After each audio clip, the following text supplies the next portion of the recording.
हाय, आज आम्हाला जायचं होतं मोहटा देवीला. तर हे पण ऑफिसमधून लवकर आले होते. छान असं मी माझं पटकन आवरून घेतलं. चिकूचं देखील आवरलं आणि आता आम्ही निघालो होतो मोहटा देवीला. कुठे पण जायचं असलं की आम्हाला खूप घाई असते ती घराच्या बाहेर पडायची आणि निघायची.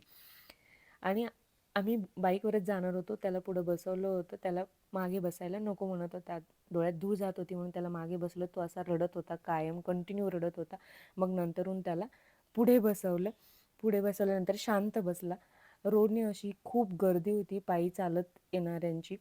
पायी चालत येतात लोक. कमानीपाशी अशी खूप छान डेकोरेशन केलेलं होतं, लायटिंग केलेली होती. आतमध्ये आला तर सगळीकडे लायटिंग केलेली होती. तुम्हाला सगळीकडे लायटिंग आणि डेकोरेशन दिसेल.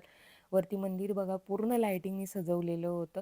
आतमध्ये आलो तर आरती चालू होती. आरती चालू असल्यामुळे दर्शन बंद होते, त्यामुळे गर्दी खूप होती. मी जिथे उभा होते तिथे गाभाऱ्यातलं दिसत होतं हे डेकोरेशन. आतमध्ये बघा तुम्ही, सगळीकडे दर्शनासाठी लाईन लागलेल्या होत्या आणि हे डेकोरेशन वगैरे बघा किती छान केले.